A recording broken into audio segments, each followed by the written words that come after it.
Welcome to our forum on the National Teachers Strike Wave and where it's been and what we can do and what's happening next.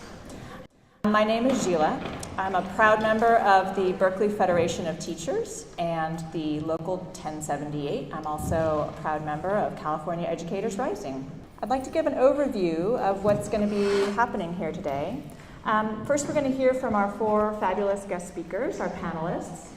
And then we're going to have a short question and answer session, and afterwards we're going to discuss next steps for California in particular.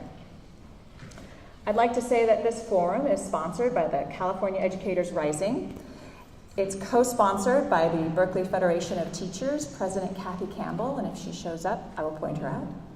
It's also co-sponsored by the Peralta Federation of Teachers, President Jennifer Schnosky, and the Oakland Teachers Association, President Keith Brown. Also by the United Teachers of Richmond, Demetrio Gonzalez is president. The California Educators Rising is a network of rank-and-file educators and allies throughout California. It was founded to build solidarity with UTLA and OEA and did so during their strikes, primarily through the Adopt a School activities, which you might have heard of. It actively promotes fully funding public education, and it opposes privatization of public schools.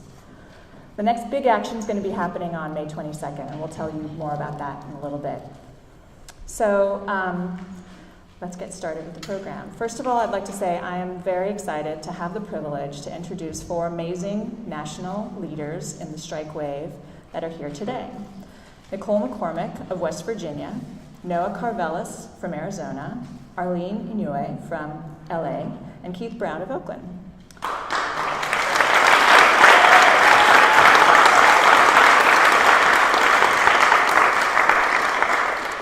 They've been at the forefront of the movement that's been revitalizing the labor movement across the United States. They fought for more state funding of public education as well as student supports and fair wages. They've made significant gains in these areas, but they didn't win everything. So today they'll be discussing what they won from their strikes, what still needs to be fought for, and the next steps for them, especially any challenges they face going forward. So we're going to start in order of their strike actions. So we're going to start today with Nicole McCormick. She's a music educator, rank-and-file member of the 2018 West Virginia strike, president of the Mercer County Education Association. Welcome.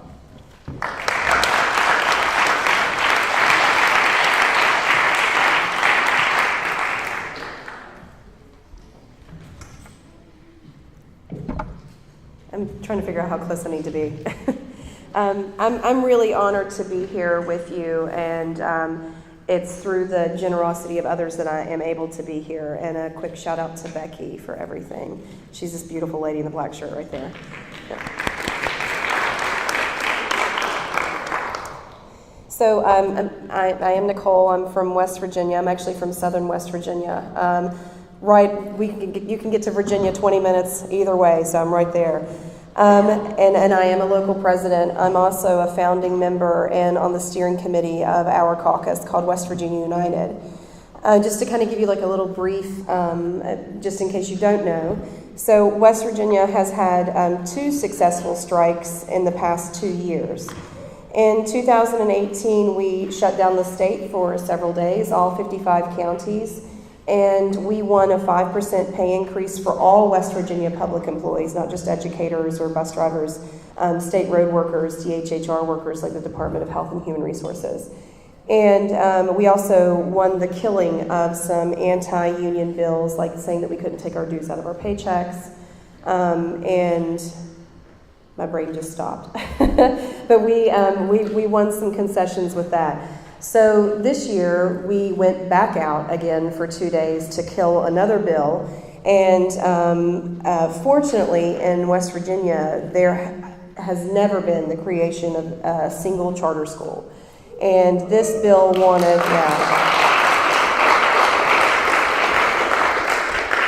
this bill was touted by the majority party, which are the Republicans in West Virginia. And by the way, our Democrats are probably more conservative than California's Republicans, just to kind of put that. So it's a little difficult living there sometimes, especially when you value public education in the future of your state. And so this Senate bill that they introduced would create charter schools, it would create vouchers, it would, if teachers decided to strike again, it said that we would have to punish our students by not allowing them to participate in athletic abilities, which of course any of us that have ever thought about or participated in a strike know that it's never to hurt the vulnerable. You know, it's to make your boss stand up and listen and go, oh, I can't do my job if they don't do theirs. And so we were able to kill this bill, dead, done.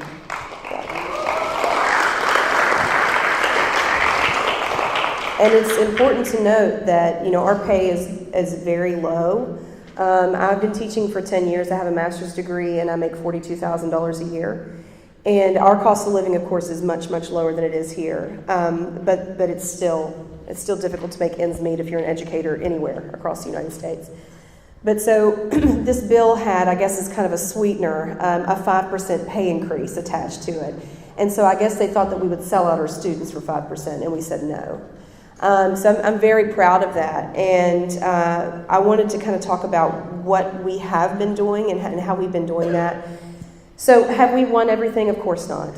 You know, I want the world. I don't want to stop with just a few pennies and with unaffordable health care and with class sizes that are too large and with not protecting the arts. I want everything, and I want everything for my students, and I think that it's reasonable to ask for everything and to demand that and to withhold my labor until I get that.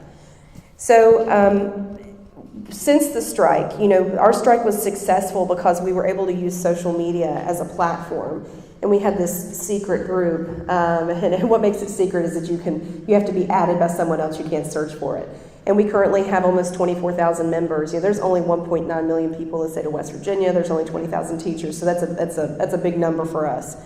And we use this to communicate, to throw out ideas, to say, I took these photos of us in our Red for Ed. We did a walk-in. We're going to do this, and in a way to share and communicate and have that platform to do that. We continued that this year. You know, the activity died off after the strike, and then it came back. Whenever the people kind of saw the writing on the wall, they saw the election results, they saw who was appointed to be the Senate Education Committee chair. She's a homeschool mom that said she left Venezuela to escape socialism, so she came to West Virginia.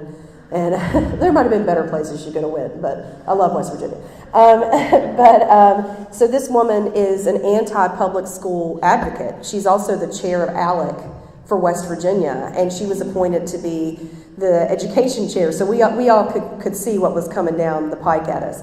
So something that I'm also proud of that I mentioned earlier is that I am a founding member and on the steering committee for West Virginia United, which is our caucus. In West Virginia, we do not have bargaining rights. You do not have to belong to any specific organization.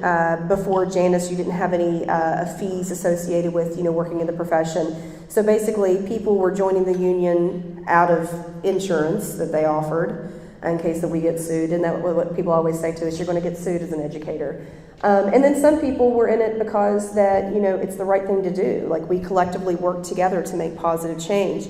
And since the strike, we have increased membership because of that, because people see that there is a reason to join the union. Like, I am engaged now. They are going to stand up and fight for me. It's not something magical that I pay my dues to and it works on its own. Like, we are the union. I know that that's cheesy, but it's the truth. We are the union.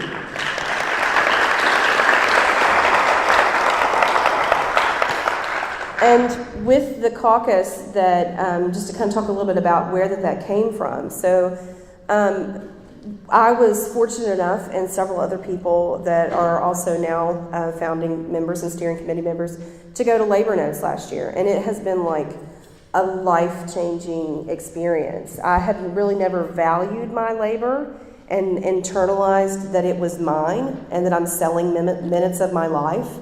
And so Labor Notes kind of opened this whole world to being able to discuss and get ideas and see that other people's struggles are my struggles, and that when one person succeeds, we all succeed, and that solidarity is a real beautiful thing that we should all be trying to work toward across, job titles, across, even across pay lines, poor, working class. We are the 99%, and whenever that we fight for each other, we win. And So we formed a caucus over the course of the summer, and our caucus has been trying to organize our people, which is something that unfortunately our union still hasn't quite got the hang of. I love my union. I'm a local president. I work very hard. I was talking to Arlene, like, you know, I pay to volunteer. I don't get free dues. I don't get a free t-shirt. Like, everything I do is for free.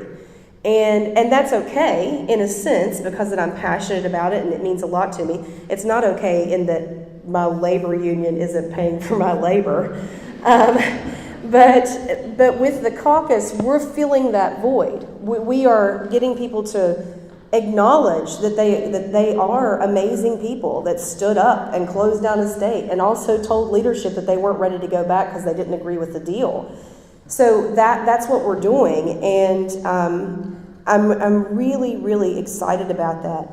But more so, I'm excited about seeing what's came after us and learning from other people's strikes. You know, we've learned about issues that we had never thought about that should have anything to do with a strike. We've learned about people fighting for social justice issues, for community issues, for school funding. Our state funding is still below 2008 levels. It's not as drastic as some people's. We're about 8% below. Classroom conditions, you know, these are all things that we just kind of were in the mode of, I can't afford to stay. That was what our first strike was about. We couldn't afford our health care. And we had taken a pay cut over multi-years because our healthcare costs had ballooned. And the whole unspoken agreement as a West Virginia educator was, your pay sucks, but your benefits are great. And then when the benefits started eroding and the pay wasn't going anywhere either, we truly lost money over multiple years. It wasn't even keeping up with inflation, our little tiny $600 a year pay bump that we got for experience. And so seeing what other people have done, learning from our mistakes in growing that, seeing what they felt like that they could have done better, that has been the gift that keeps giving. And so anytime that I get an opportunity to come and travel and be, I am very thankful and I'm very fortunate. And I really, truly appreciate, again, the opportunity to be here. I appreciate the discussion that we'll have in a little bit. And also the fact that all of us in this room have something to offer to our communities and to our fellow workers. And the fact that we can value and appreciate and respect each other's opinions and thoughts is the most powerful thing of all. So, solidarity.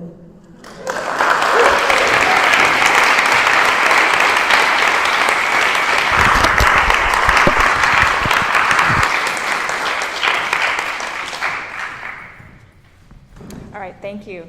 So next we're going to ask Noah Carvelis, who's an elementary music teacher, co-founder of Arizona Educators United and Arizona Red for Ed, and president of the Littleton Education Association.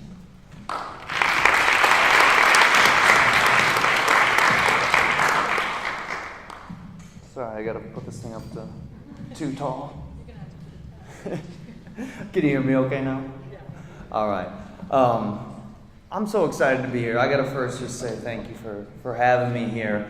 I feel like in 2012 when they went out in Chicago, rewrote the rules of what was possible as a teacher. And then I think West Virginia, folks like Nicole, rewrote the rules of what was possible in these struggles as a teacher. And I feel like right now, we're in it again. Oakland and LA have redefined what these struggles look like and shown us what a true social justice union movement looks like. So I'm thrilled to be here today. What I'm going to talk about is less of what got us to our 6-day walkout in Arizona, but briefly about what we got from that, and then what we didn't get, and what we're still trying to do here, and kind of paint a picture of not what last year looked like, but what right now today Arizona looks like. So we went out for 6 days. We built up through really a grassroots teacher-led movement, and we ultimately won $406 million reinvested in K-12 education last year. That gave the money for a lot of teachers to see 10% raises, myself included, 10% raises essentially across the state. It really depended on how the district allotted that money, but 10% raises for most people, 5% this year, 5% the next year, so eventually getting to that 20% We also saw our support staff in my district, for example, they got 7% raises this last year. And so we saw support staff also getting money. We saw, again, this $406 million back into the system to benefit our students. And that all sounds great. That sounds fantastic. $406 million, everybody claps instantly. But the reality is we were missing $1.1 billion in Arizona. So that's a drop in the bucket. You take away $1.1 billion, and then we're supposed to be thrilled about $406 million. We have to keep working. So what we did after that was we turned to the ballot and we said, look, if you won't get it done, if you won't pass the bills that will fund these students' education, if you won't pass the bills that allow me to still be a teacher, then we'll do it ourselves. So what we did was we created a ballot initiative. It proposed a 1%, or it proposed a tax increase on the top 1% of income earners in Arizona, and it would generate $700 million for K-12 education. We got thousands of signatures. We ended up turning in, I think it was 210,000 signatures, almost 50% more than what we needed in about 5 or 6 weeks. Teachers led the fight. They wanted to see this on the ballot. Arizona wanted to see this on the ballot. It was polling great, and in just a huge controversy, the Supreme Court pulled it off a little tiny thing, little tiny like decimal point issue in the wording that they found. Nobody else. We had already had one ruling where it was good to go, but in a ton of controversy, they pulled this off. So then we were left wondering in October, right before we were going to run this huge campaign to put this money to really solve the crisis. We'd be at $1.1 billion then. We were left scratching our heads on what do we do. That was a direct confrontation with power. We said, we're going to take it to their house. If they won't do it, we'll do it ourselves. We'll put it on the ballot. We'll play the game like how they play the game. We'll pass a law for it. And we learned right there the limitations of doing that, of taking it to their house. When they own the Supreme Court, what happens? So that's one of the realities, one of the lessons that we learned in Arizona that I think is vital. And we've seen this in other states. We were warned by other states who said, look, we did the same thing. It got pulled. You're having a direct confrontation with power, and you're assuming that they're just going to fold. And we thought, well, it won't happen here. But it happened to us. So we were left scratching our heads. What do you do? So we turned to the next thing. We turned to November. We started saying, remember in November, we'll go after the elections, we'll go after these candidates, and we'll get pro-public education candidates in office. So we said, if you sign this pledge saying that you will fight for our demands when you're in office, we'll fight for you. We had a ton of candidates sign it, something like 70 candidates signed that. And we went out and we knocked 70,000 doors for them. And even in Arizona, where it's very conservative, where Republicans rule the game, conservative Republicans really rule the game, we had some significant shifts. Places where there had never been even a challenger were tight, neck-and-neck races. Places, positions that had been held by people who had never taught a day in their life. Well, I shouldn't say that. She did teach one stained glass. She's running the Department of Public Instruction. But because of these efforts, we were able to get people like Kathy Hoffman, who's a speech-language pathologist who's worked for years in elementary schools. She's now the superintendent of public instruction in Arizona because of that effort. And we're starting to see some of the realities of what that looks like when you shift the power balance and you put teachers into office. We had this terrible anti-LGBT policy.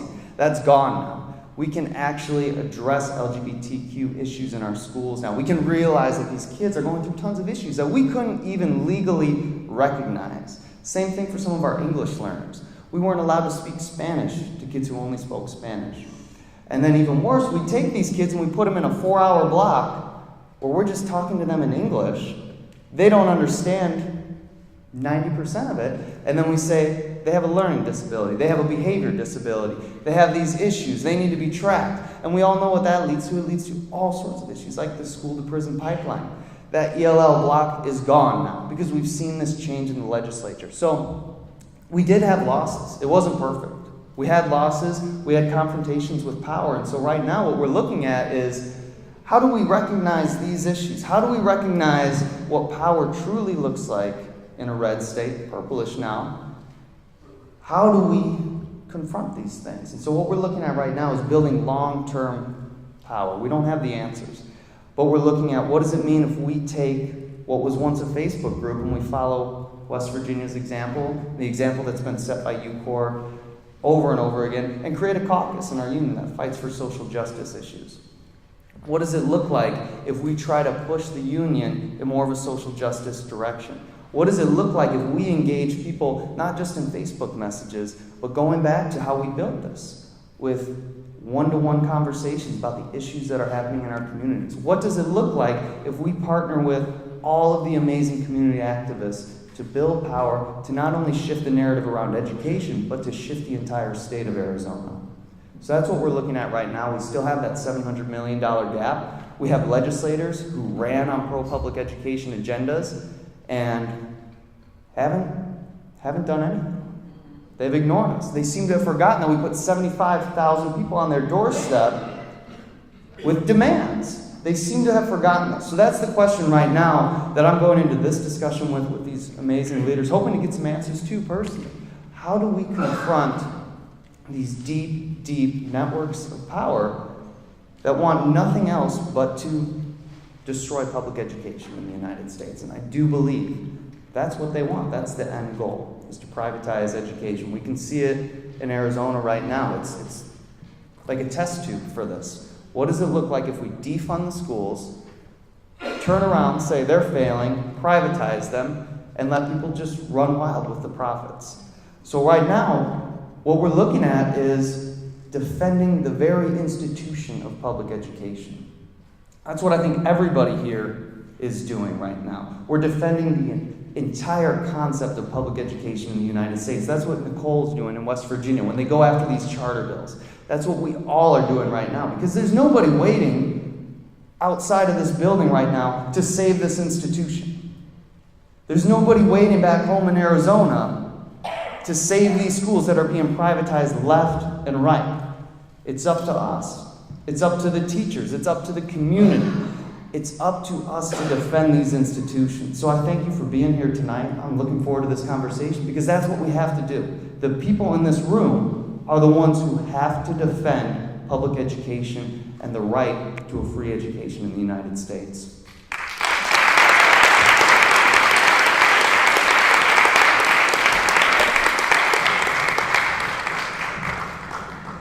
Thank you. So our next speaker is Arlene Inoue. She's a speech pathologist, United Teachers of LA secretary, and chair of the UTLA bargaining team. I think we'll start with the video. Let's hope this works. Do you mind doing the sound? When our students and teachers are under attack, what do we do? They're waiting for the lights. We taught Los Angeles and the United States how to fight and how to win. Creativity and passion and love of our members was out on the street, in the communities, in the parks, for everyone to see. I'm really excited, and most of all, I'm just very proud. We felt together and a solidarity between everybody being out there. We had the chills.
Hey.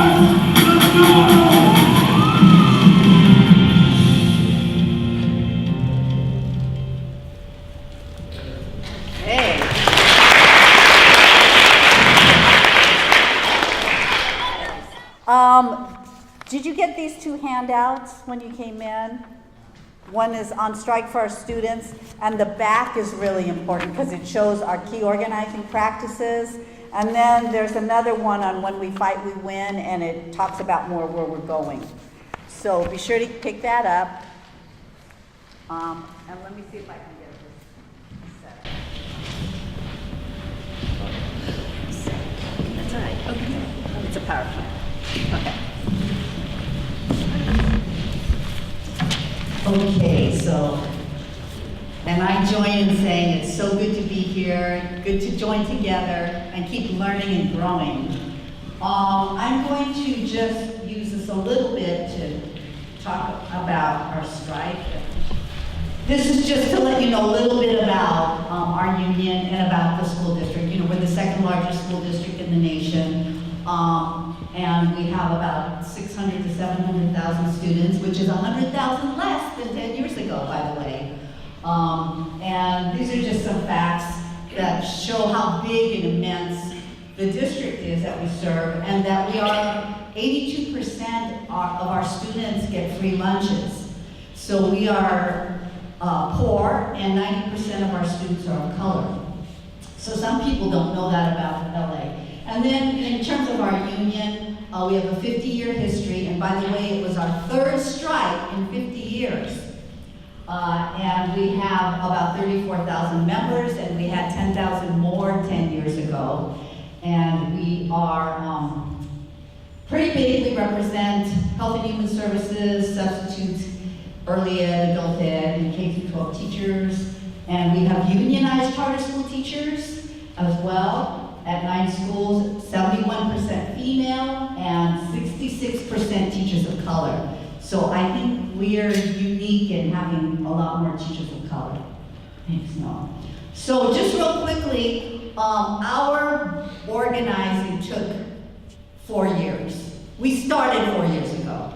And we actually said 4 years ago that we were going to build for a strike. We were saying it's a uniquely powerful tool. At every stage, we're going to build our capacity to strike. So that's one of the organizing principles that our campaign was based on. And that we also were going to build from the grassroots up, and we were going to engage parents and community as partners. So that's on this list of what our campaign was based on. And then it shows all the structures we did. You know, we built an organizing team. We got a great organizing director. We got a research department for the first time who would give us, you know, correct phone numbers, all the lists that we would need. We got a communications department. So we did everything we needed, and we got a parent community organizers for the first time. We didn't have parent community organizers in our union. So we transformed our union in 4 years. We did the structures, and then we also built out at the school site level what we needed. Chapter chairs, chapter leaders, contract action teams to make it a 10-to-1 ratio to get information out to members and back. We call it CAT teams.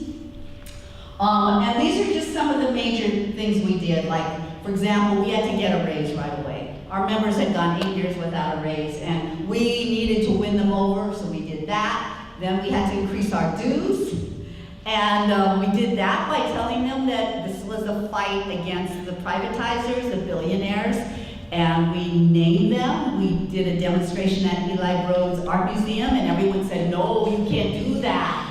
You know, that you're crossing the line, and we said, we have to be honest with our members, tell them what the real story is and who we're fighting against.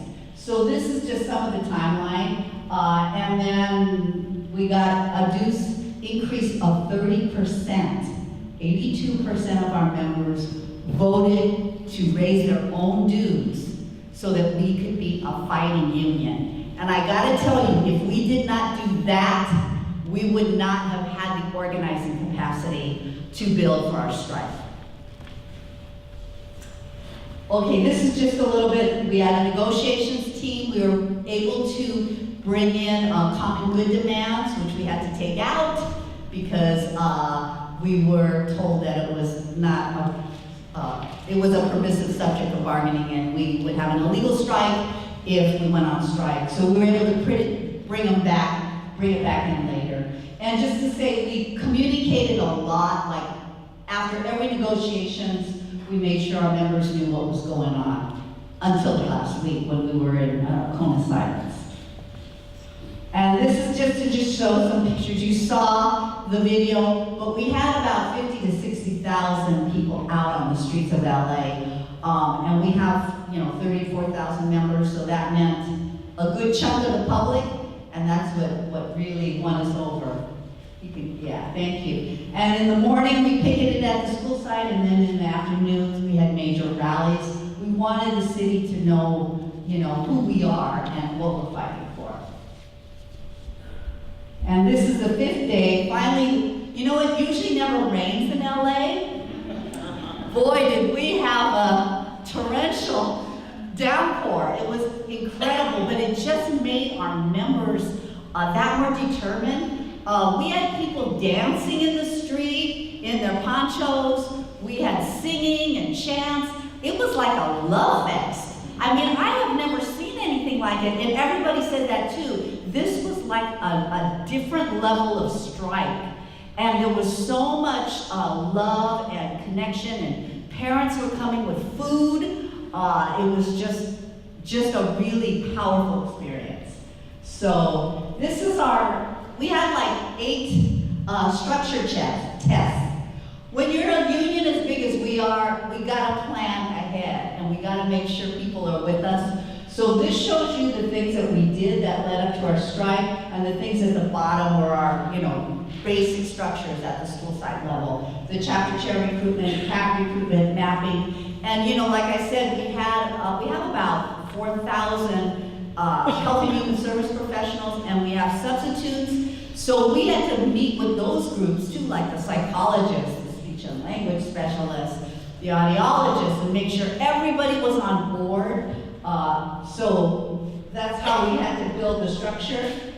And then showing we have bargaining surveys, petitions, school site pickets, how many are going to show up. And we have assessments on every single thing we do. So we know exactly how many are showing up to every event. And we use a phone app during the strike. We knew exactly, every school reported how many were on the picket line. We knew every day whether it was growing or what was going on at every school. And yeah, I just talked about this. What's really important, again, is the one-on-one conversations.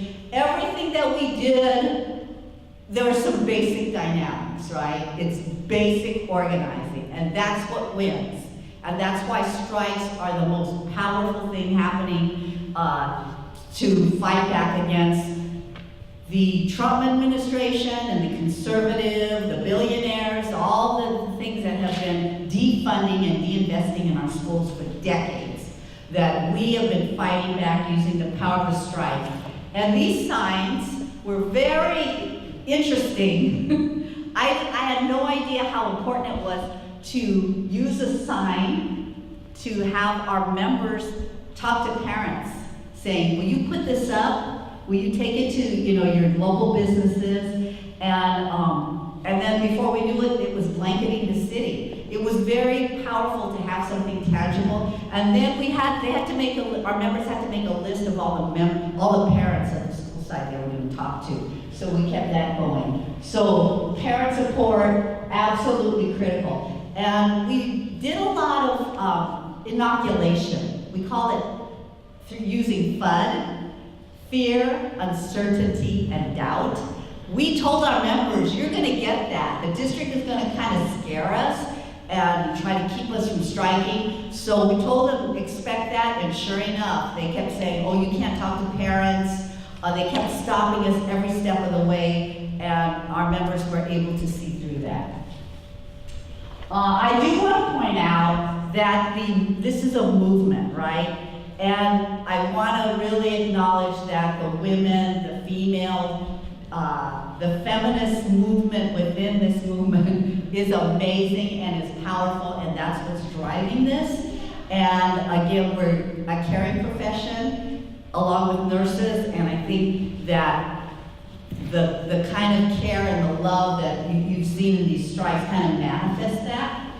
And the use of media, powerful tools that we have today, and fighting privatization. This is just showing the backstory, again, building off on the brothers and sisters who have gone before us from Chicago, defining how things could be different, and then all the different places where we saw some movement. And I want to mention that in 2018, there were 379,000 educators on strike, and 78% of those were educators.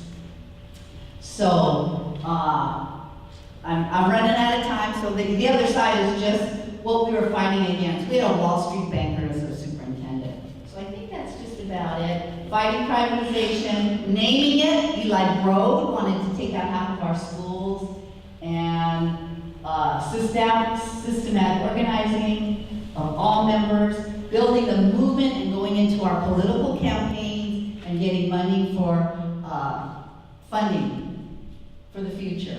20 by 20 campaign, we have a parcel tax that's coming up, and a school board race we want to get control of. And I think that's it, and it's all about student power, and we have charter school educators who are on strike with us and had their own strike. So that's it. Thank you.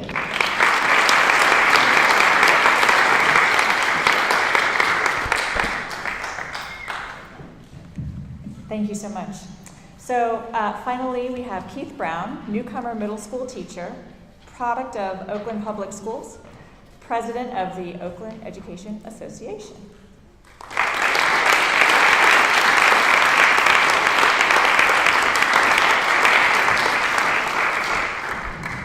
Thank you, everyone, and I want to thank California Educators Rising for the tremendous support given to Oakland students and Oakland educators during our 7-day strike, as far as supporting our picket lines, and definitely that support build the solidarity that we need to get us to where we are as a stronger union today. So what I want to briefly talk about is there was an article by Jane McAlevey, The Strike as the Ultimate Structure Test, and that's how we viewed the strike in Oakland, as the ultimate structure test for the Oakland Education Association. A group of OEA leaders last year, and it was primarily women and people of color, we formed a book club and read Jane McAlevey's No Shortcuts. And I want to also acknowledge Stephen Pitts from the UC Berkeley Labor Center and Bay Area Black Workers Center for supporting us in that study group. And in the study group, we basically, a lot of the things that all of the speakers spoke about, Arlene spoke about, we decided that we needed to shift our union from a service model union to an organizing union. And we did some work last year in going out to school sites, having school site blitzes, and identifying the organic leaders at the school sites, and also from there, last summer, doing training to create site organizing squads at the school site, where to empower our members at the grassroots rank and file level to begin to organize issue-based campaigns and create structures, which essentially would be the structures that you need to have a successful strike. So we did the structure test similar to UTLA. We had a compacted time of 6 months compared to 2 years with our structure test, beginning with the first in August, a petition supporting our bargaining demands. But one very important thing I feel that happened was changing our bylaws to have strike votes happen at the school site. And that we viewed that as an organizing structure test and also necessary to build power to have a supermajority strike. So in running the campaign and changing the bylaws, we were able to get, I believe it was more than 92 or 93 percent strike vote, with more than 86% of our 3,000 members voting in that strike vote. So those are some of the things that led to having a strike for 7 days, with a supermajority of our members supporting the strike on the picket lines, also building strong labor solidarity with our brother and sister unions in the classified, and also other trade unions. And in the strike, we were able to change the narrative in Oakland around public education, exposing billionaire privatizers. We exposed groups such as Go Public Schools for their role in funding through outside money school board members who represent an agenda of bringing in the portfolio model of education, an agenda of trying to close 24 schools in Black and brown neighborhoods, and really profiting from charter schools. And the thing is, in exposing privatization, we did it through a racial justice lens. For example, I was a student at Hawthorne Elementary School in Oakland. That school was closed in 2003 and became a charter school in the Education for Change charter network. So 14 of 18 schools closed during that time, became charter schools, and they served 62% fewer Black students. And there was a sign that came out during the strike in a chant, "Hey, hey, ho, ho, where did all the Black students go?" And our strike really showed how privatization has segregated communities in Oakland, and has also attacked Black and brown neighborhoods.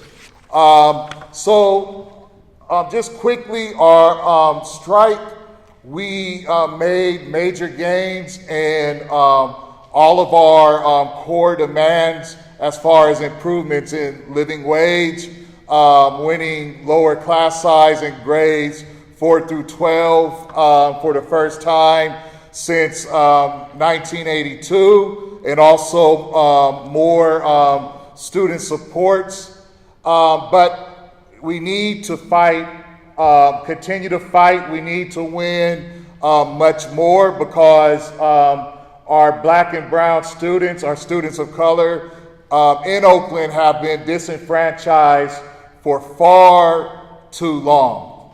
And our strike in Oakland, it has created many structures.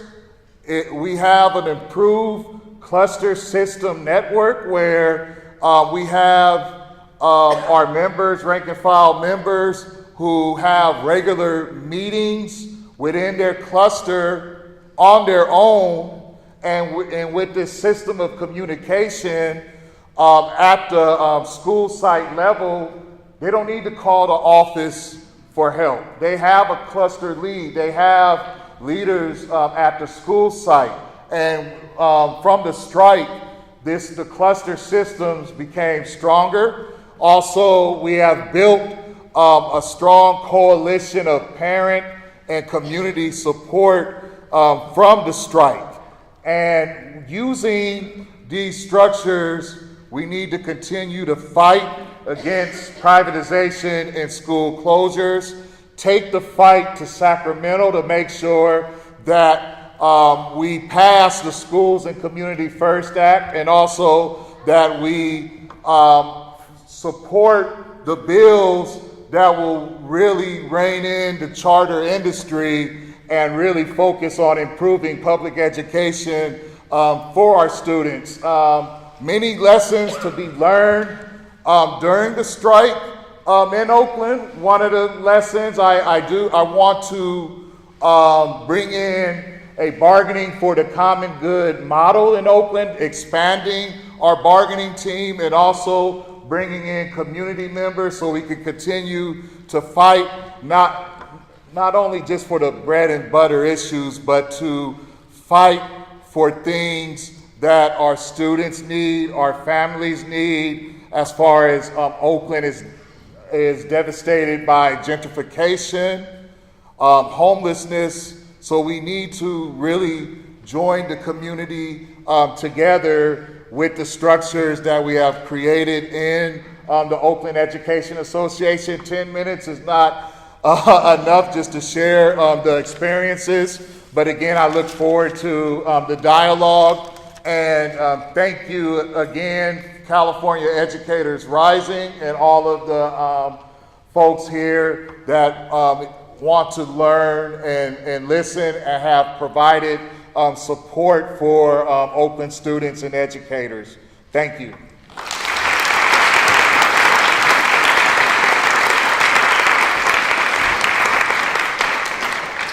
Thank you to all of our presenters. That was really inspiring.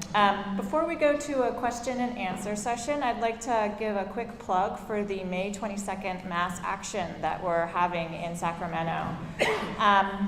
We're kind of depending on you in the audience and your friends and your contacts to make sure that the legislature knows that we are serious, we're a force to be reckoned with, that we are teachers, but we won't stay quietly in our classrooms anymore. We need to get to the Capitol May 22nd.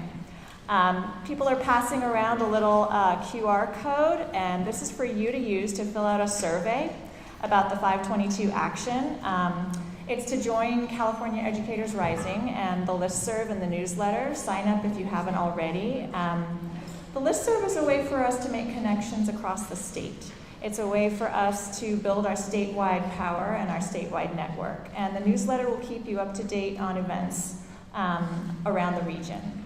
I think the future success of our movement in California really depends on us getting to Sacramento. Right now, the tentative plan is that there will be a 1 o'clock rally in front of the California Association of Charter Schools, which is about a block from the Capitol building.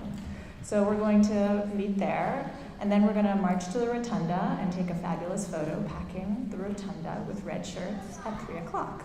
So come early, stay late. There'll be an afternoon of marches as well, and it's kind of an evolving day of action, but it really depends on you.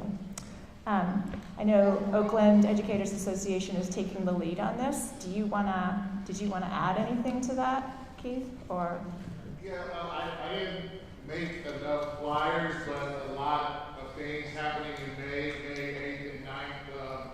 The new school venture fund summit is coming to Oakland, and we need to make a strong statement, especially coming out of a powerful strike, that billionaires who are seeking to privatize public education they're not welcome in Oakland, they're not welcome in the East Bay. So the OEA, in collaboration with community groups, we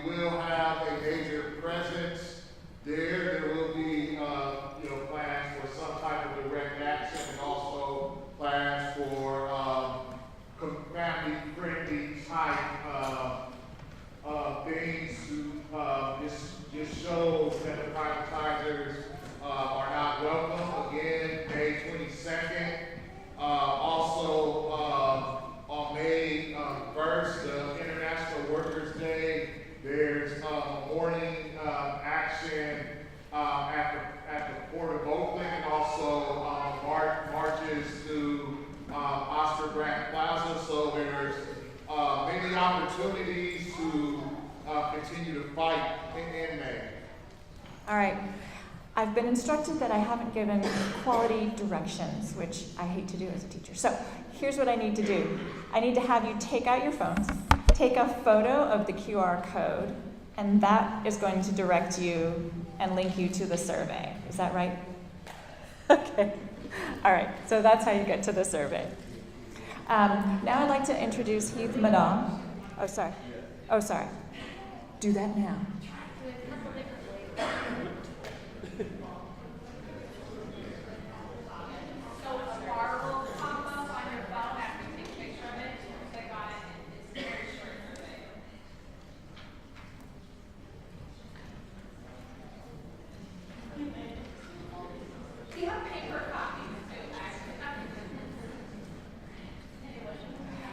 The great thing is you can use this and pass it around to your friends or people at your sites or family members as well if they want to show up.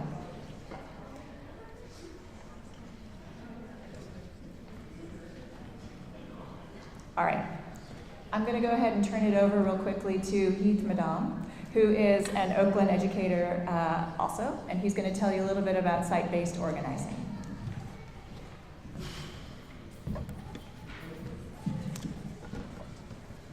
Hey everyone, thanks for letting me take a few minutes of your time. I was just asked to say a few things about site-based organizing, so I'm just going to take a few minutes. Some of this might be repetitive of what's already been shared by Arlene, Keith, Noah, and Nicole, but just to give a kind of some logistical things. So I teach at Oakland Tech.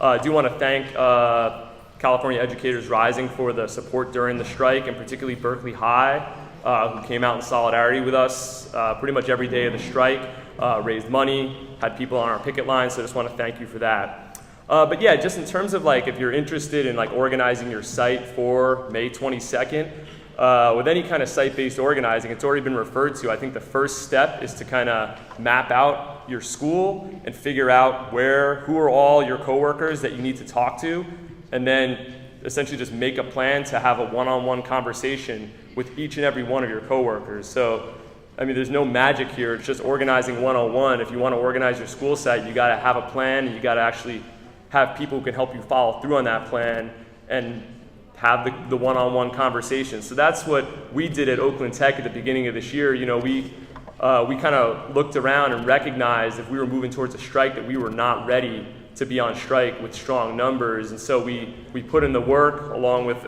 a lot of other folks in Oakland to get ourselves ready to go on strike, so that when the time came, out of 110 educators, we only had 4 teachers cross the picket line. Everyone else honored the picket line, and I'd say about most days we had like 80 to 90% of us out on the line every day at our school.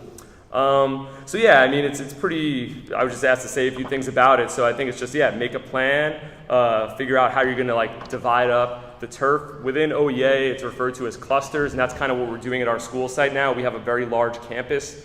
We actually have 2 separate campuses, and so we're kind of organizing ourselves moving forward around geographic clusters within our even school site, so that when something like May 22nd happens, we have a plan for like, okay, in my wing of the school, I know who I'm responsible for having conversations for, and then more importantly, assessing those people and tracking my conversation. So it's like, identifying issues, what are your issues, taking notes on that, keeping it in a spreadsheet that I share with the other kind of site-based organizers, and then calling the question. It's like, are you willing to take a sick day, for example, on May 22nd? It might be that our district gives us permission. There's some talk of that. I don't know if it'll actually happen, but if it comes down to it, we already struck for 7 days. Are you willing to take another day and do what the district said was so necessary, which is go to Sacramento? And so now we're willing to do that. So just asking our coworkers and trying to get a sense of where people are at, so we can kind of know our numbers, kind of like was talked about, like reporting each day on the strike. The same thing, we have to know our numbers, how many people are willing to go to Sacramento on the 22nd. And then just like once we've assessed everyone, continuing to check in and agitating people who are maybe on the fence, reminding people, because the way I was taught, I spent about 10 years working in the labor movement. One of the key essentials of organizing is follow up and reminding. You have to continually remind folks, follow up, because a maybe is definitely a no. So if someone's like maybe, they're probably not going to show up. You have to get them to a yes. So just like some logistical things, like making a plan, figuring out everybody who's at your school site, and then figuring out who are the people who are going to like help you have those conversations and make sure that everyone, there's a one-on-one conversation happening with each and every teacher at your school site. So yeah, I'll just leave it at that. I know that's maybe old news to a lot of you, but figured I'd share anyway. Thank you all.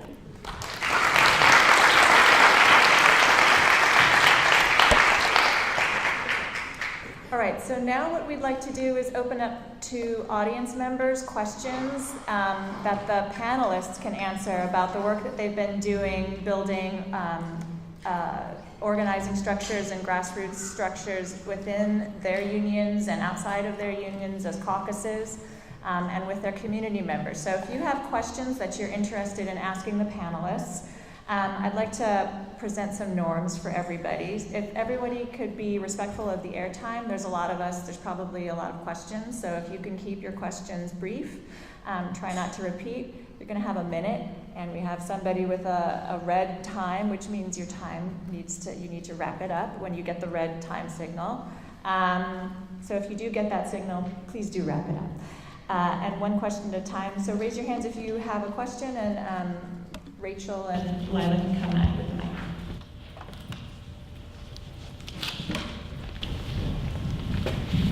All right. 1 minute is awfully limiting. I'll just try to keep it super brief. My name is John Holmes. I teach history at Merritt College, and this is historic. And we're talking about history here, which is why I invited my students to come here today. And any of my students, besides the one who already checked in with me, please do check in with me before you leave. And I just want to say that this is a historic event, and I want to say briefly something about the history of it, and talk and say just why is it? My question is, and I think I have the answer to it too. Why is it that the strike in West Virginia was such a smash and universal success, which everyone praised, whereas like when I went down to the picket lines towards the end of the strike at Oakland, and a lot of the teachers were telling me that they thought the strike had been sold out despite their 12% wage increase. And the answer is, there's three differences. There's two basic differences in West Virginia. One is that there could not have been any reliance on the Democratic Party, which is the curse of the American labor movement. And number two, there was no worry about whether it was an illegal strike, because all strikes in West Virginia were illegal. I think a lot of West Virginia strikers have parents and grandparents who were coal miners who understood what was understood by Malcolm X. We were here in Malcolm X High School, that the way to win a strike is by any means necessary.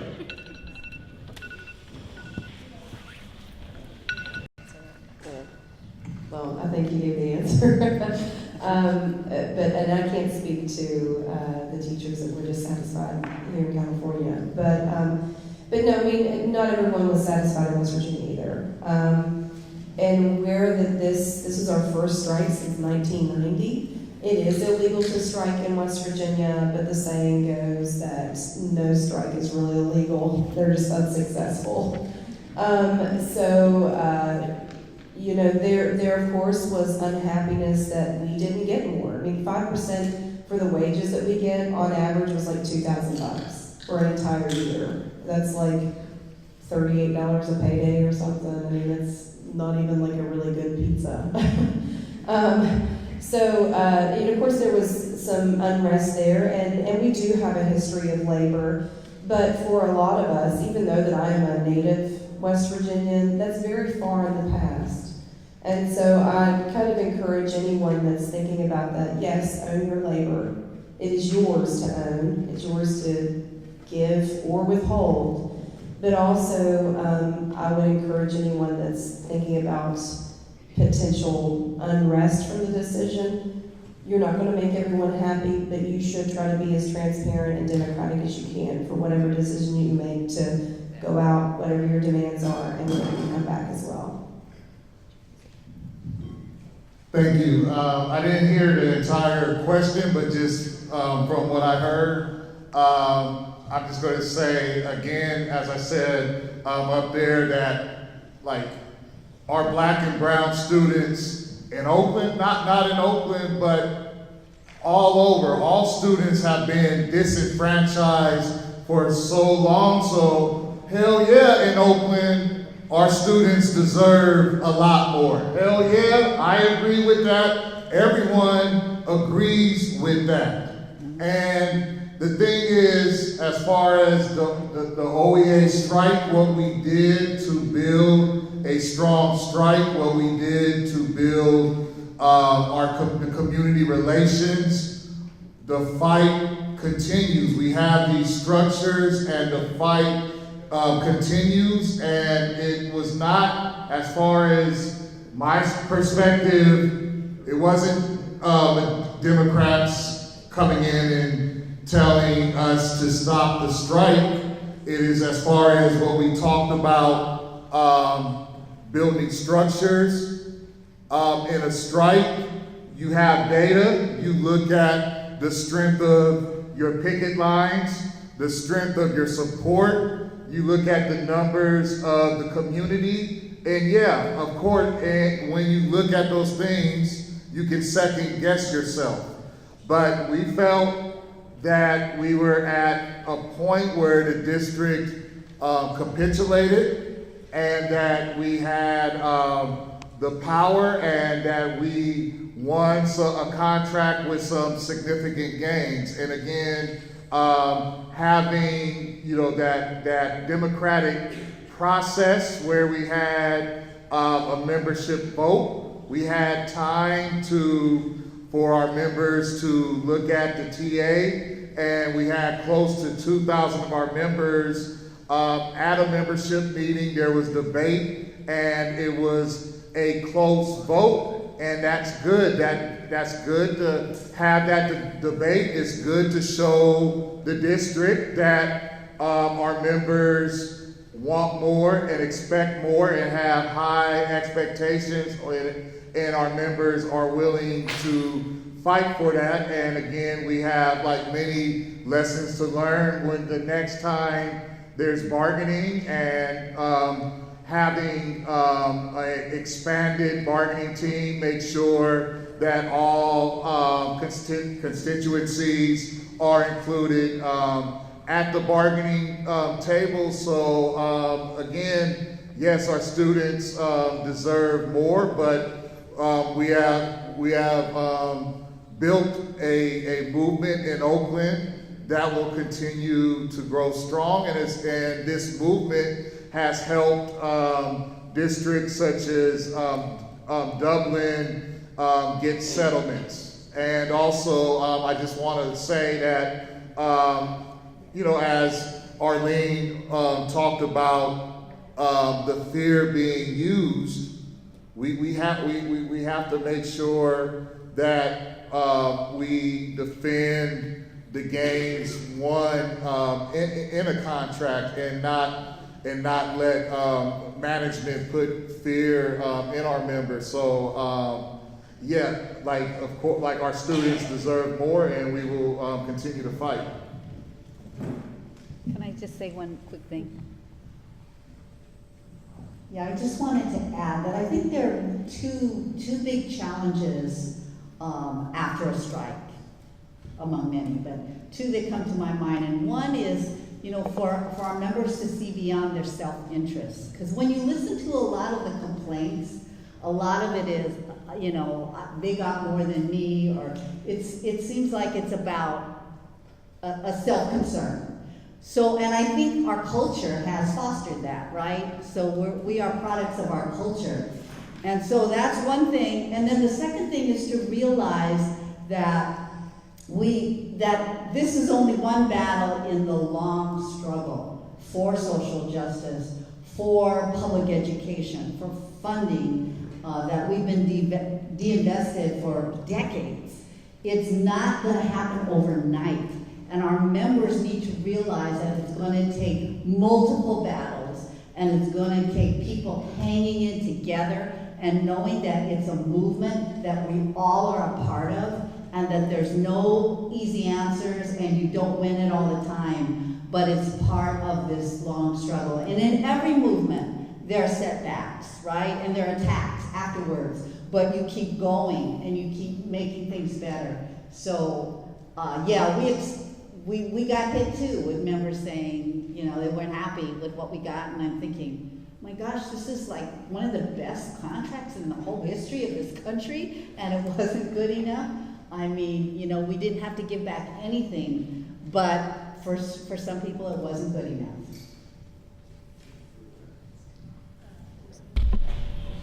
Hi, this is on.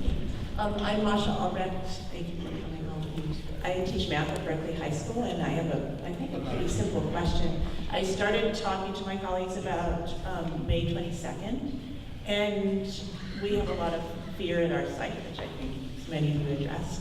But there's especially fear among non-tenured staff, and so far I have basically skipped over non-tenured staff in these conversations because I don't know how to address them, and I wonder if people have any advice on that.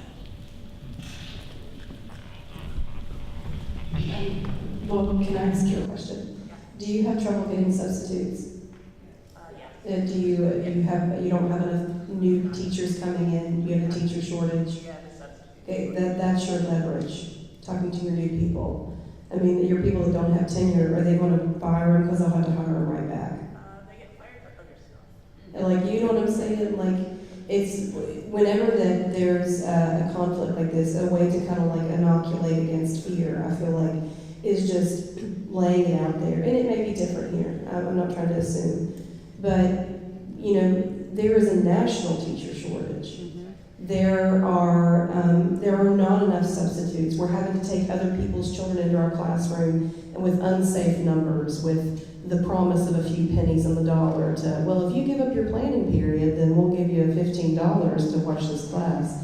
You know, and that is something to say, you know, whenever that you're talking to people that feel like that they don't have job security, is you're in a profession with job security built in most of the time. I mean, there's nobody to replace you. You know? And I'm not trying to make light of the situation. It's just, you know, I've been teaching for 10 years. I'm a music teacher, Noah is as well. And I feel like that I've kind of become a unicorn. Like, we're so rare and we're not being replaced, which means that we're having to travel to more and more schools with more and more students in fewer and fewer time. I haven't had a student teacher in 3 years, and I used to get one every single semester, and it terrifies me. And the only way to change that is to systematically change the way that educators are compensated, our working conditions, our class sizes, and that's something that we all have to tackle together, and again, bring the community into it. But that would be how I would address it. And again, it may be different here, but I'm thinking, like, if I'm trying to get someone to get rid of the fear, I'm going to say, what are they going to do to you? They will. So at our site, they will replace you with some. Do you have enough to do that? You have enough to replace somebody full time? Not if everyone does it together. Yeah, I mean, if you can get, seriously, if you can get everybody to buy into it together, then there is nothing. And you know, I'm saying, like, in West Virginia, let's say that I teach in a school that has, I think, about 40 adults in the building, you know, with service and with teachers. And if we only have like 3 or 4 people gone, it's complete chaos. There's nobody to replace them, and we're taking kids and we're splitting them up. And I'd say it's probably almost as bad here, if not the same or worse. Like, there's just not enough people to go around. And I really think that there's, like, I would think, a fear from the district of what the parents might do if they think that their children aren't safe because they refuse to close down school because there's not enough educators there to keep their children monitored. Yeah, and also I think it's, you know, making sure that you have conversations with the entire staff, and that to make sure that, you know, the folks that do have tenure support our members who do not have tenure, and, you know, just building that solidarity, getting that super majority of strength from the school site, and then also maybe there's opportunity to organize the substitutes also as far as, well, no one is going to be around to, replace those teachers in support of that action. So it's just, doing the conversations and the work to make sure that there's, supermajority support. Just like in Oakland during the strike, tremendous support from non-tenured teachers, younger teachers, and they, drove a lot of this work. And just quickly before I pass it down, that's something that we did too. We talked to a lot of our substitutes or retirees, and we asked them if we could count on them to not cross picket lines and to say, I won't take this, and that's what they did. We had a lot of fear in Arizona for sure. Tenure is not a thing, bro. I mean, there's like one district I think that does it. So everybody had this question. Well, I get fired if I do this, and I think what you have to do is not just try to say if everybody does it, you won't. I think that's valid. That's a great strategy. But I think what you have to do is really sit down and go to those teachers who don't have tenure and find out what's their issue. What moves them? Because if you come to me and say, look, I need your support, here's the QR code, I don't know what to do with that. I'm asking, so I got to put my neck on the line without any protections. But if you come to me and say, we have this action coming up, what issues do you want to see centered there? And then I'm a part of it. I'm a part of the conversation, and I have buy-in. And then you can take my buy-in, and you can go knock on my friend's door and say, hey, Noah's doing it. What do you think? Do you care about this issue too? Are you struggling with your student loans? And then you go to the next one and say, look, these two are doing it. And soon you have all of your non-tenured teachers because you had an authentic conversation with them. And then you got to also prove it to them that you're not just doing it to get them there, but that you care about their issues. So whatever they say, it becomes part of your plan. It's part of your agenda now. And then you have authentic solidarity where they're not just saying, I got to go support the tenured teachers, or I'm not going to go just support the tenured teachers, but they're a part of it. And that's what we had to do in Arizona, was go to all our different communities and say, what's your issue? Here's ours. How do we work together? And that's how you overcome the fear, I think. More questions? Yeah. Hi. First, I'd like to thank all of you guys for sharing your experiences and your insights. I really appreciated it. So I really appreciate how you introduced your talk, saying that we deserve everything. Our students deserve everything. And Keith really echoed that. And I think what was really interesting about the situation in Arizona is that in the midst of the strike, my understanding is that there were some that were saying, this is as good as it's going to get. We got to settle. We just got to accept this. But there was enough of a critical mass that was ready and willing to push forward. How did you make that assessment? How did you make that determination, in spite of the fact that, my understanding is, the heads of the unions were saying, this is really it? Is that from me for Arizona? Well, particularly to Nicole. Okay. If others want to chime in, that's Well, I mean, I don't know how much you followed last year's strike, but we went against union leadership and had a wildcat strike. So at the beginning of, we have a very small legislative session, but we have some of the highest paid legislators in the entire nation, which is crazy for such a small, poor state. They make like $20,000 plus expenses, and they're only in session for 8 weeks. But so, yeah, I'm like, a starting head cook in Raleigh County, which is the county that neighbors me, starting head cook that's responsible for the kitchen makes $19,000 a year. Yeah, it tells you the disparage there. So anyway, at the beginning, like right the day before the session begins, the governor gives his State of the State address. And at that, in 2018, he said, we're going to give all educators a 1% raise. Applause all around. And we're all like, are you kidding me? Like, it was like a slap in the face. And so while we were in the midst of building to the strike, doing like escalating actions like Arlene was talking about, then it went up to a 2%. And then it went up to a 2.5%. We just can't do anymore. We're just so broke. We can't do it. And not that 5% is anything amazing, but at the same time, it went from just a 1% to just a 2% to just a 2.5% to then a 5% for all public employees. And so I feel like that if you do the deep organizing, if you get people to buy in, if you make sure that you're including your community in your conversations, that this whole we can't do anymore, it's all a lie. If they can't do any more, then why are they giving out corporate welfare cuts? Like, I mean, that's the whole thing. It's like, it's just an absolute lie. Our states, our federal government can fund education. We can be Finland-esque. We can have an amazing education where the class sizes are tiny and the children get to experience arts and being outside and being children, for God's sake. You know, like, there are all these things that we can do. Yeah.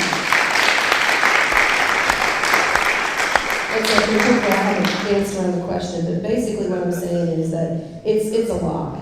It's a lie anytime that they say we just can't do anymore. It is. And the whole point is getting your people organized, inoculating them against fear, and saying, we can do this. And I wish that a nice email and a phone call would change things. I wish it would. But I can tell you, for 9 years of doing that it doesn't. They do not care. And the only time that I've ever had any type of positive change is whenever that we inconvenienced them and that we were mad and shut down stuff.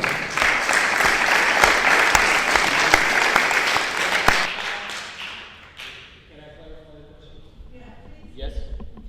Okay. So coming back to this idea that to have a strike, and not only that, to continue a strike, we need a super majority. How did you make that assessment, especially, statewide, where the union organizations are so weak that you kind of had to go around them, it seems like? Right. So, I mean, we did take a traditional strike vote, and as I said before, like, you don't have to belong to any specific organization. So we have 3 organizations competing for members in the education community. We have an NEA version for West Virginia, an AFT, and one that's its own body called WVSSPA. And they particularly are the ones that represent like bus drivers and secretaries. So all these unions never talk to each other because they're competing for members. So the way that we assess that, other than a traditional strike vote, was through social media, was through people starting escalating actions on their own. I mean, isn't that what we want from our members? We don't want them to ask for permission. We want them to create their own initiatives. Like what Keith was saying was beautiful. Like, I want my local members to have their own meetings and then they can report back and tell me what they decided. Like, I don't want to have to tell people what to do. I want them to completely buy into what it is. So we assessed it that way. We assessed it with, okay, well, people are posting pictures and 5 members today showed up in red t-shirts. And then it went to half the school. Then it went to the whole district. And so it was just kind of like putting this out there, and then eventually that vote, and they started communicating at the state level.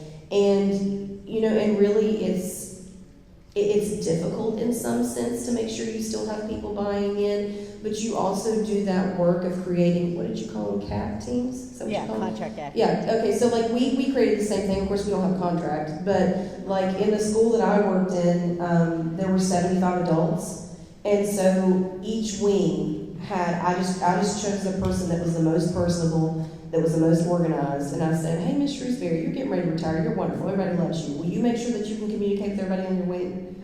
And so then I could assess from her, and whenever she said, we're all still in this, or, I have 2 teachers that say they're done, they're ready to go back, whatever it is. Does that kind of...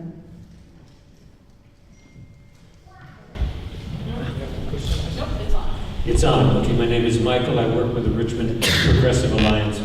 I have 3 smallish questions. One is, congratulations on the successful open strike, but I don't know the latest news, which is that it may be turned down by certain boards, and would you consider going out again to make sure that you get what you need, what the children need? Second is, I wanted to remind California people, especially about the others, that at one point we talked about having all contracts end at the same time, because California is so large that we have all these separate districts, and so we don't really pool all of our energy and our power.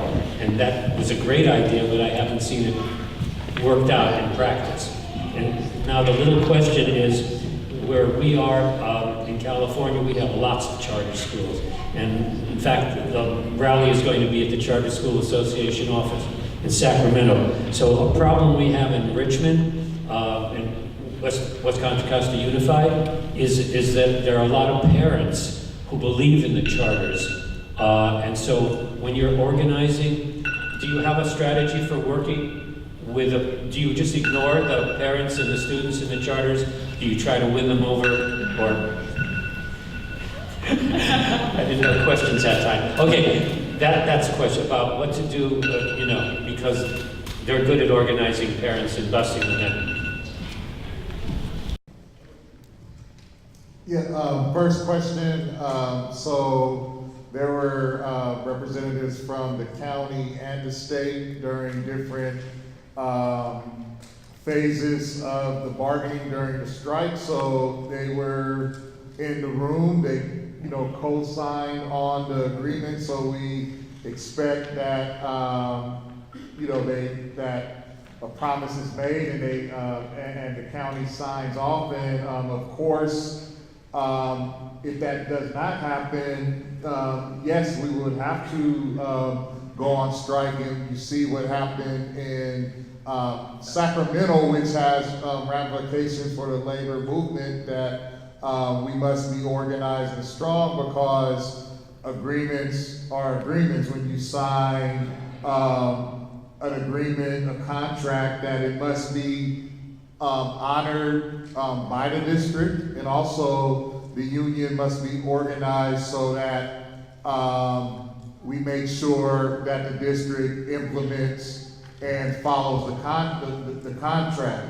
The second question, and Arlene can also speak to this, that Oakland and Los Angeles are members of the California Alliance of Community Schools, and we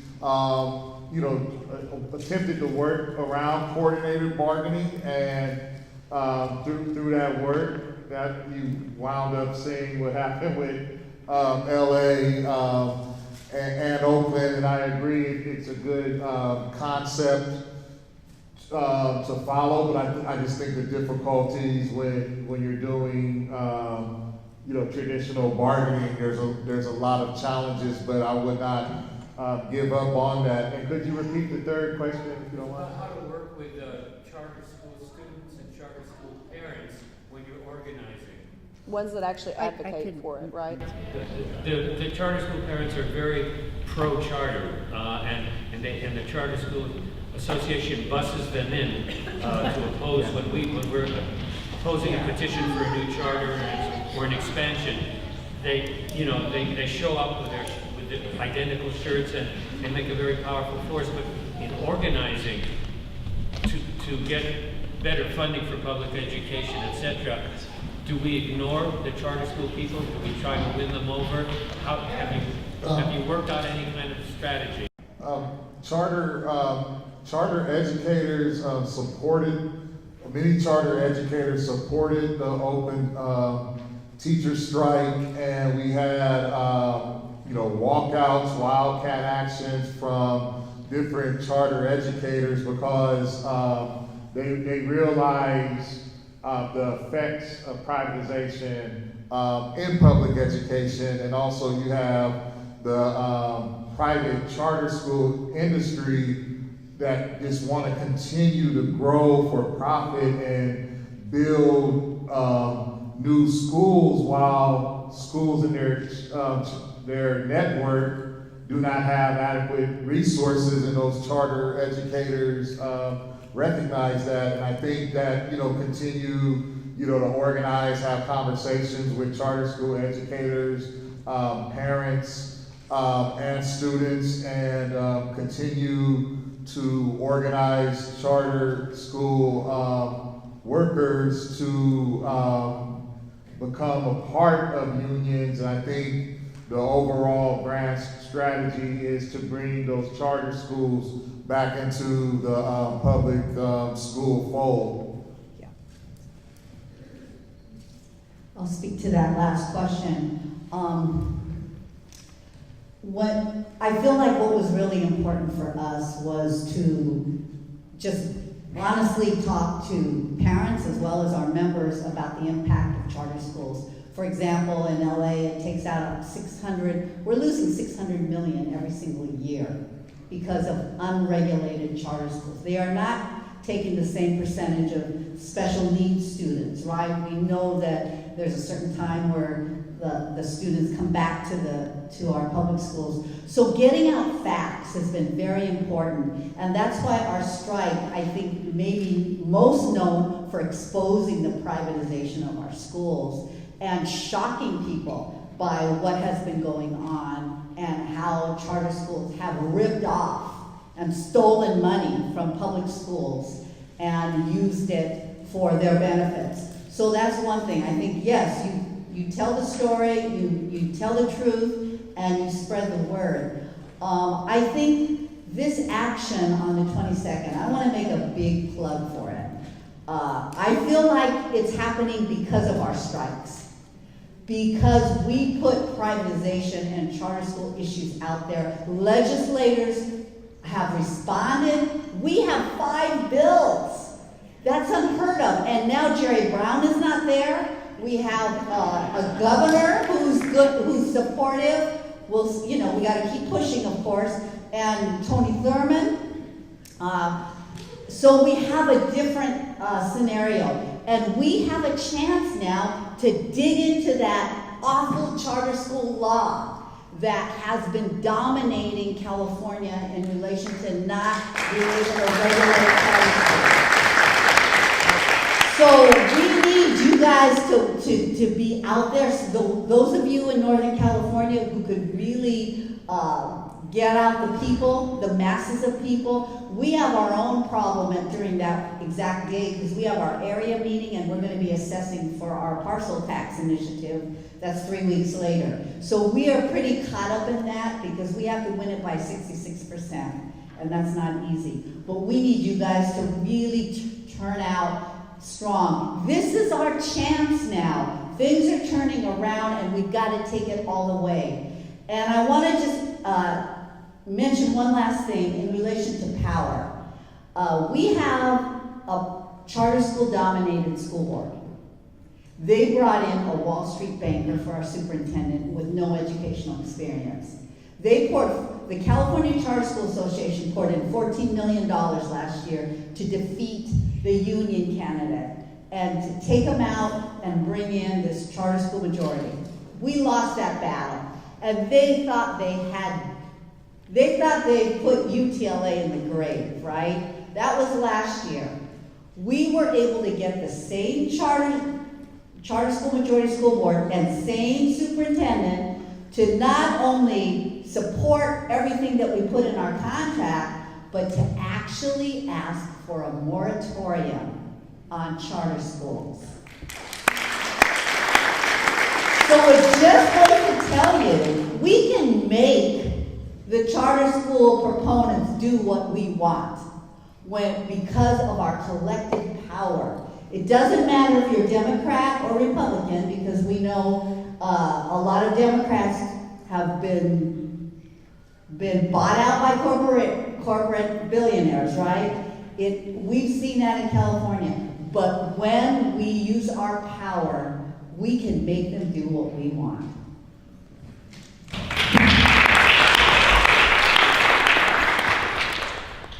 So this question is particularly for Noah and Nicole. I'm a music teacher in Oakland Unified, and I'm thrilled to see my fellow music teachers kind of disproportionately at the forefront of this movement.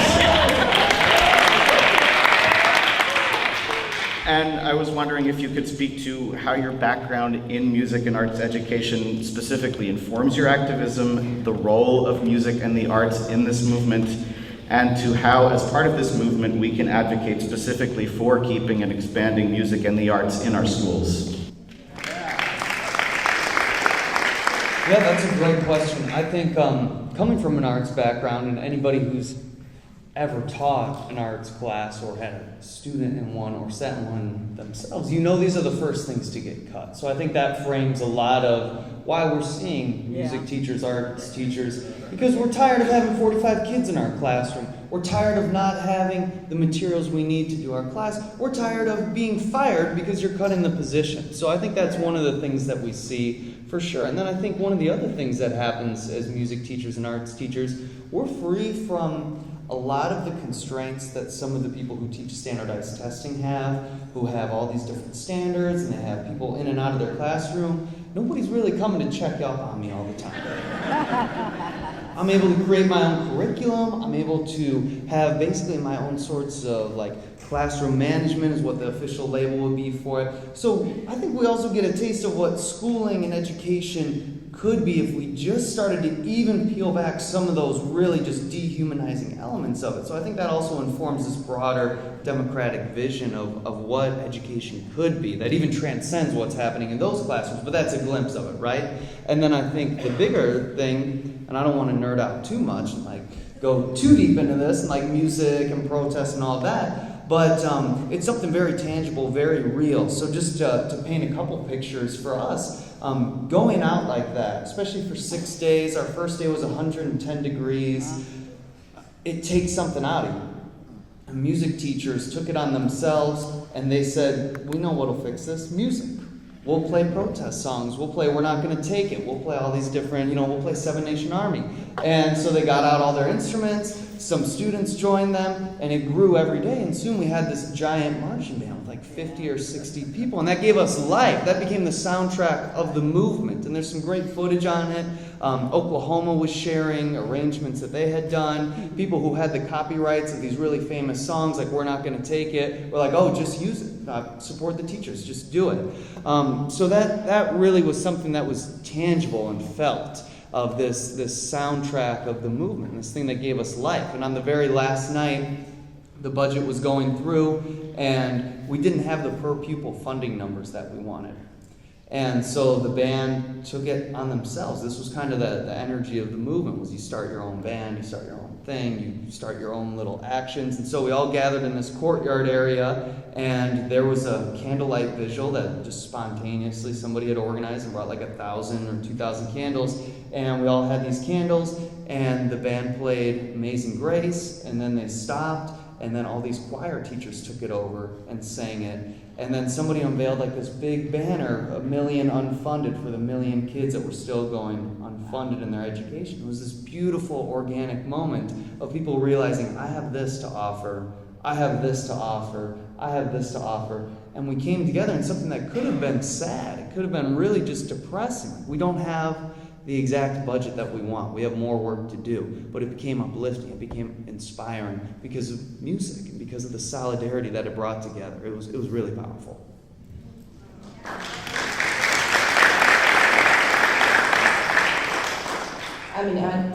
A lot of the things that Noah said, that's one of the wonderful things, kind of a double-edged sword, is that as a music teacher, you do get to be the creator of your curriculum. Sometimes that means you're doing it without as many supplies and without the things that you need. But at the same time, too, it's you get to be creative. A lot of times, you're not necessarily grading paperwork during your planning period or during your lunch so you can pop your head in somebody else's room. Whenever you're an elementary music teacher in West Virginia, the aides have to come with the kindergartners, so I could kind of speak with the aides as well. And so I got to see everyone. One year I recruited a ton of members because I just talked to everybody. And whenever that you do performances and things, you have to coordinate with the classroom teachers, you have to coordinate with the parents, you also have to be up there speaking in front of people, you have to be comfortable with all of that. And, I was a vocal major, and so, I was constantly, it was me. I couldn't hide in the band, it was me out there. And so I had to get comfortable with speaking to large groups of people and just kind of whatever it was, and hopefully they liked it. You fight for your job. It's just kind of built in, this activism. It's sad that it's built in, but it is. You get good at putting on a show. You get good at, at rallying your people and speaking to what sometimes we want to hide, whether that be whenever that we adopted a child through the foster care system, and we had these unexpected adoption fees right before Christmas. And after Christmas, we were living on $15 a day for gas and diapers and stuff, and it was horrible. And I was like, that's embarrassing. It makes you feel well, I shouldn't have had so many kids, or I shouldn't have taken out so many loans, or I shouldn't have done this. But at the same time, we're all going through that. we all have those months and days that we're just thinking, I can't live like this. Like, I'm so tired of worrying about bills. And being open and honest about that, like, gives you that connection. Somebody else goes, I can't believe that you see me. Like, I thought that I was broken, like, that nobody else had those issues. And something that is, whenever that you have to work on shows, whenever that you have to teach hundreds and hundreds of kids every day, you're dealing with so many personalities that I had a friend that told me that I could step on people's shoes without messing up the shine. And that's what you have to learn how to do. You have to learn how to be, not BS people, but you have to learn how to navigate to be able to, speak frankly with someone without offending them with every word that comes out of your mouth. And then lastly, talking about music, like Country Roads is like West Virginia's anthem, basically. Yep. We have two. We have Country Roads and we have one called the West Virginia Hills that probably none of you have heard, but it's like this beautiful thing talking about that even if our people leave the state, that they always dream of coming back. And but like that solidarity through the music and the fact that Dee Snider and Twisted Sister were like, use it, we're like, we're not going to take it. And even the funny stuff, like Mitch better have my money because Mitch Carmichael was our villain, or like move Mitch, get out the way. People, it brought humor into it. It brought people together. So that's my favorite thing. I love that as a music teacher, you get to be creative, you get to work with lots of different people, and you get to absorb that. I mean, what's more human than making art? Like, you get to absorb that and share that with people. I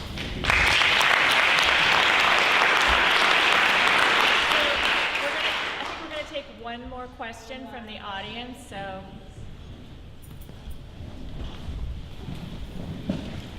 Thank you very much. So first of all, shout out to Malcolm X because I started my career as an aide in 5th grade upstairs in 1983 going to math.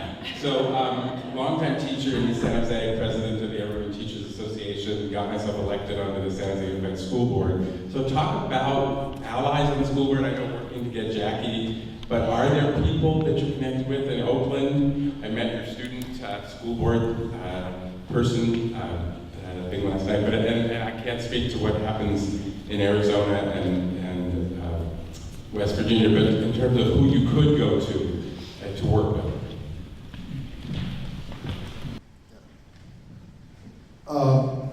Our student board directors are amazing in Oakland, and to be honest with you, they need to have voting power on that school board. And I alluded to it when I spoke, but the majority of our school board in Oakland have been bought off by the charter school industry, education privatizers. So I want to use the question of what we need to do is to build from the power of the strike and elect a new school board. And with the growing coalition that we have with parents and community, I feel we're in a good position to identify strong allies who will represent the interests of Oakland students on that school board. So I'm saying, the strike is opening the door where the community, the narrative has changed in Oakland. The community, they're aware of the issues and the damaging impact of privatization.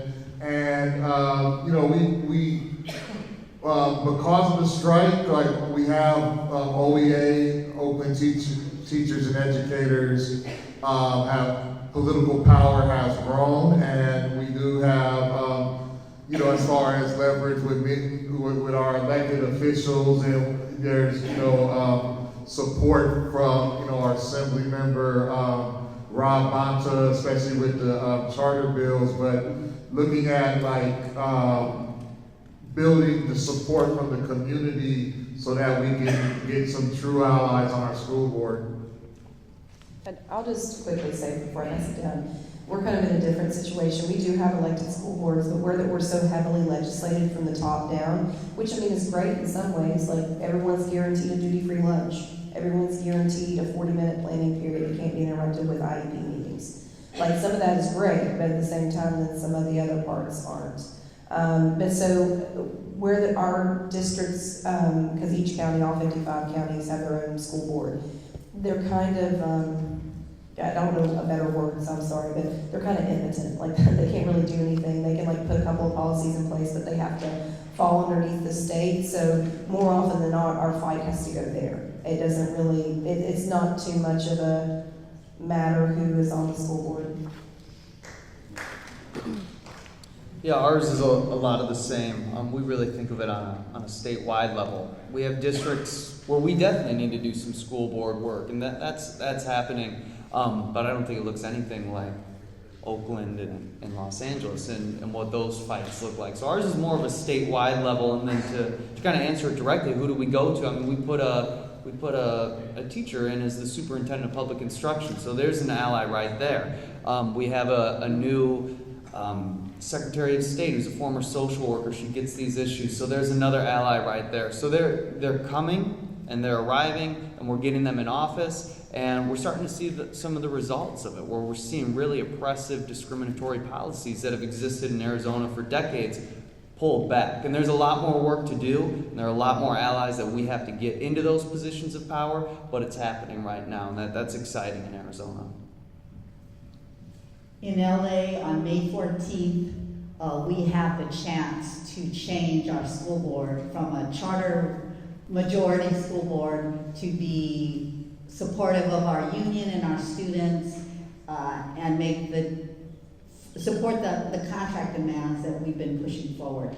So it is very important for us. So we're all hands on deck with that campaign. At the same time, we have a funding campaign going on. But yes, the school board makes local decisions that have tremendous impact on the budget and other decisions about how we move forward.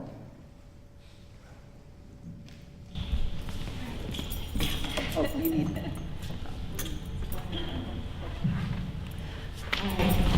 So, what's next on the agenda is for us to talk briefly about how in California the funding and the privatization are kind of the two fronts that what's next on the plate for California. And so, to one of those, we have a representative from the local schools and local communities first proposition, and her name is Helen Hutchison, and she's coming to tell us about it. Thanks so much for sticking around, and I just want to make sure that everybody knows about Schools and Communities First. I know, our unions have been great about promoting this during the strikes. Schools and Communities First is a ballot measure that will be on the November 2020 ballot. We're already qualified. It is also sometimes known as Prop 13 reform or the split roll. It will reclaim $11 billion every year for schools and local services. It's split about 50-50 between schools and local services. So while it's not the be-all and end-all, it's not going to fix all the problems. That $11 billion every year can make a difference, and it will make a real difference. It's done by, as I said, the split roll. So large legacy commercial properties are going to going to be reassessed on a regular basis. And it continues all of the protections that are currently in place for any place where somebody lives. So despite the fact that there's going to be a lot of scare tactics out there already are scare tactics and lies being told, this does nothing. It actually extends the protection for residential property, because any place where somebody lives will not be reassessed. That includes mobile home parks, it includes nursing homes, apartment buildings. None of those will be reassessed, only commercial property. I said the opposition is already out there telling lies and spreading using scare tactics. What we really need is for everybody to be talking to your friends and neighbors, talking to your colleagues, because if we get to people first, The scare tactics don't work. And so tell them about this and how important it is and the kinds of things that kind of money can mean in our schools, can mean in our libraries, can mean in our health clinics, can fix potholes. All of these things are things that this money is going to go for. So thank you very much.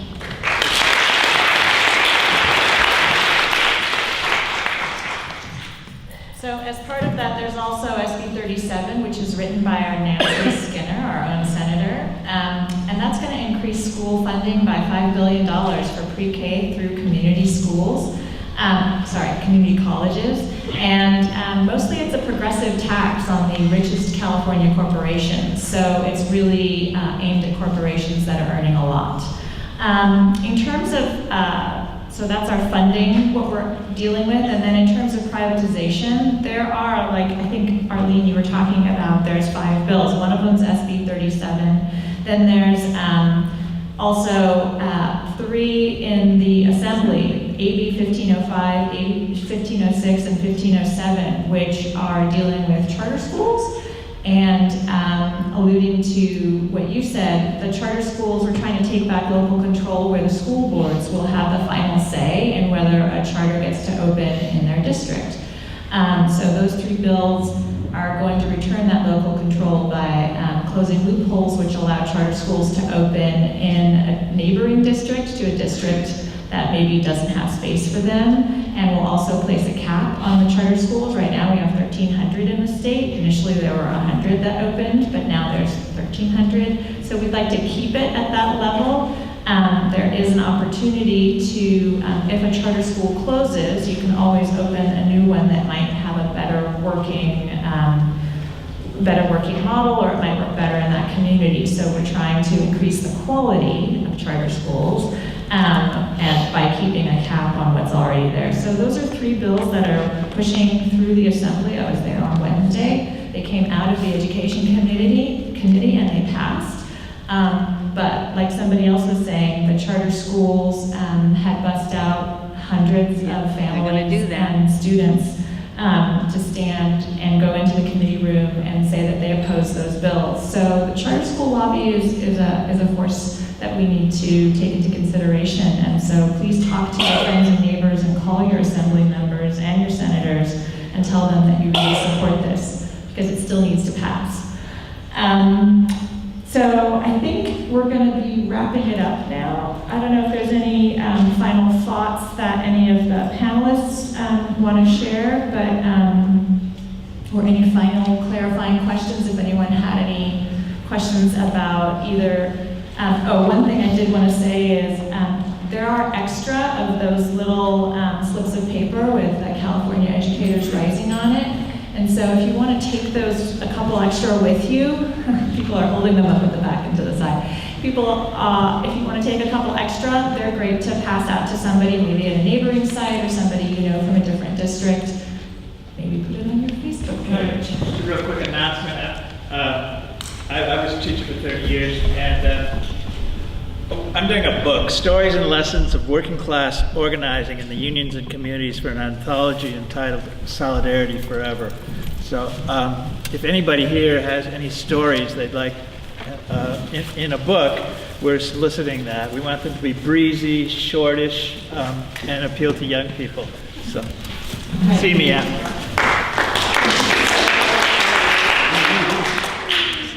Another quick announcement. I'm going to be organizing musicians for May 22nd.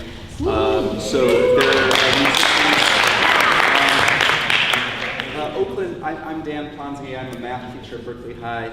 Oakland had a really great marching band that I got to sit in with, and they were very inspiring. So then I organized one for Berkeley, and it'll be helping to support Berkeley as we hopefully go on strike next year. But in the meantime, for May 22nd, if you're a musician, please just check in with me and I'll get your email address, and we'll make plans. CFT has promised buses already, and I think CTA also, so plan to bring a horn with you. Just to clarify, the May 22nd action is is primarily to push the legislators to recognize us and to regulate charter schools in the way that they've already proposed. Statewide action. Yeah, it's a statewide action. Statewide action. Yeah, that's what we're That's the first, isn't it? Statewide action. The charter school people are trying to subcontract substitute teachers. There are 700 schools in Northern California, according to KPDE, that are using a business called Student Education. At the NEA convention this summer, we're going to be pushing NEA to do more to organize substitute teachers, because it's a threat to every teacher when a subcontracted substitute comes into your classroom. So I'm the national interim chair for the NEA substitute, so if you want to organize substitutes, please see me. Thank you.